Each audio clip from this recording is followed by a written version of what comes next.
ചേർന്നിരിക്കുന്നതാണ്. അരുൺ അമൃതനാഥ് വിവരങ്ങളുമായി തുടരുന്നുണ്ട്. അരുൺ, നേരത്തെ ഒരു മൃതദേഹം കണ്ടെടുത്തിരുന്നു. നേരത്തെ മന്ത്രിമാരുൾപ്പെടെയുള്ളവർ അങ്ങോട്ടേക്ക് എത്തുന്നുണ്ട്, പുറപ്പെടുന്നുണ്ട്. ഒപ്പം ഇപ്പോൾ കളക്ടർ അവിടെ എത്തിയിട്ടുണ്ട്. എങ്ങനെയാണ് ഇതിന്റെ ഏകോപനം ഉൾപ്പെടെ നടക്കുന്നത്?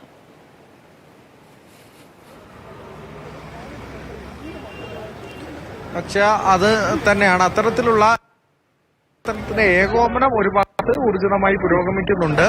കൃത്യമായി നമുക്ക് കുറച്ച് ഘടകങ്ങൾ കേന്ദ്രീകരിച്ചുകൊണ്ട് തന്നെ ഈ രക്ഷാപ്രവർത്തനത്തിന്റെ ഓരോ മേഖലയായി തന്നെ അത് ക്ലിയർ ചെയ്യേണ്ടതുണ്ട്. അത്തരത്തിലുള്ള വിവരങ്ങളൊക്കെ കേന്ദ്രീകരിക്കേണ്ടതുണ്ട്. കാരണം പല കാര്യങ്ങളിലും നമുക്ക് അവ്യക്തതയുണ്ട്. എത്ര പേരാണ് കുടുങ്ങിക്കിടക്കുന്നത്, ആരൊക്കെ ആകാം, എത്ര ആളുകൾ ആകെ ഉണ്ട് എന്നുള്ളതിലൊന്നും ഒരു കൃത്യമായ കണക്ക് നമ്മുടെ മുന്നിലില്ല. ഇതൊക്കെ കേന്ദ്രീകരിച്ചുകൊണ്ടുള്ള വിവരങ്ങൾ മാത്രമേ നമ്മുടെ മുന്നിൽ ആദ്യഘട്ടത്തിലുള്ളൂ എന്നുള്ളത് തന്നെയാണ്. അപ്പോൾ സ്നിഫർ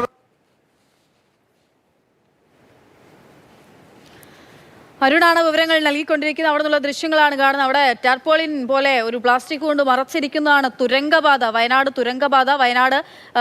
വയനാട്ടിലെ മേപ്പാടിയിലെ കള്ളാടിയിൽ നിന്നും തുടങ്ങുന്ന, മീനാക്ഷി പാലത്തിന് സമീപത്ത് നിന്നും തുടങ്ങുന്ന തുരങ്കപാത അത് കോഴിക്കോട് ആനക്കാംപൊയിലാണ് അവസാനിക്കുന്നത്. അവിടെ വരെ 8 കിലോമീറ്റർ നീളത്തിലാണ് ഈ തുരങ്കപാത ഉണ്ടാക്കുന്നത്. 1 വർഷമായിരിക്കുന്നു അതിന്റെ നിർമ്മാണ ഉദ്ഘാടനം കഴിഞ്ഞ്. അതിന്റെ നിർമ്മാണ പ്രവൃത്തി പുരോഗമിക്കുകയാണ്. ഈ സർക്കാർ വന്നപ്പോഴും അതിന്റെ നിർമ്മാണ പ്രവൃത്തികൾ മുന്നോട്ട് തന്നെ പോവുകയായിരുന്നു. പരിസ്ഥിതി ആഘാതമുണ്ടോ എന്നുള്ള കാര്യത്തിൽ പഠിച്ചിട്ട് മാത്രം തുരങ്കപാതയുമായി മുന്നോട്ട് പോവുക എന്നുള്ളതാണ് നിലപാട് എന്ന് കഴിഞ്ഞ ദിവസവും മുഖ്യമന്ത്രി വി.ഡി. സതീശൻ വ്യക്തമാക്കുകയും ചെയ്തിരുന്നു. ആ പാത ഉണ്ടാക്കുമ്പോൾ വരുന്ന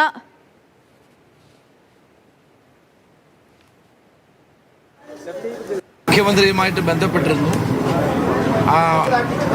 SP സംഭവ സ്ഥലത്ത് ഉടൻ തന്നെ എത്തി. അതോടൊപ്പം തന്നെ നമ്മുടെ ഫയർഫോഴ്സിൻ്റെ എല്ലാ യൂണിറ്റുകളിലെയും ഫയർഫോഴ്സിൻ്റെ ഫയർ എഞ്ചിനുകളും മറ്റു ഉദ്യോഗസ്ഥന്മാരും അവിടെ എത്തിയിട്ടുണ്ട്.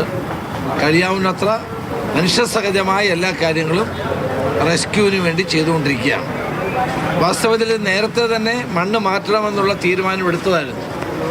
മണ്ണ് മാറ്റാതിരുന്നതിൻ്റെ കാരണം കമ്പനി അതിന് മറുപടി പറയണം. ജില്ലാ കളക്ടറുമായി ബന്ധപ്പെട്ട ജില്ലാ കളക്ടർ തന്നെ എഴുതി ആവശ്യപ്പെട്ടതാണ്.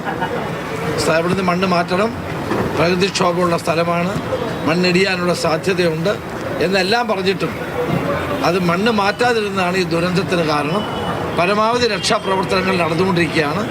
ആശുപത്രിയിലുള്ളവർക്കെല്ലാം വിദഗ്ധ ചികിത്സ നൽകിക്കൊണ്ടിരിക്കുകയാണ്. ഞങ്ങളെല്ലാവരും ഇപ്പോൾ തന്നെ ഈ സംഭവ സ്ഥലവുമായി ബന്ധപ്പെട്ട് എല്ലാ മന്ത്രിമാരും ഞങ്ങൾ ശ്രദ്ധിച്ചുകൊണ്ടിരിക്കുകയാണ്. പരമാവധി റെസ്ക്യൂ ഓപ്പറേഷൻസ് നടന്നുകൊണ്ടിരിക്കുകയാണ്. തീർച്ചയായിട്ടും ഇത് മനുഷ്യനിർമ്മിതമാണ്. ജില്ലാ കളക്ടർ ആവശ്യപ്പെട്ടിട്ടും ആ കമ്പനി ഇത് മുൻകൈ എടുത്ത് മണ്ണ് മാറ്റിയിരുന്നെങ്കിൽ ഈ പ്രശ്നം ഉണ്ടാവുമായിരുന്നില്ല. അപ്പോൾ കാരണം ഇത് ഒന്നാമതായി ഏരിയ എന്ന് പറയുന്നത് ഒരു പ്രശ്നമുള്ള സ്ഥലമാണല്ലോ, പ്രകൃതി ദുരന്തങ്ങൾക്ക് സാധ്യതയുള്ള സ്ഥലങ്ങളാണ്.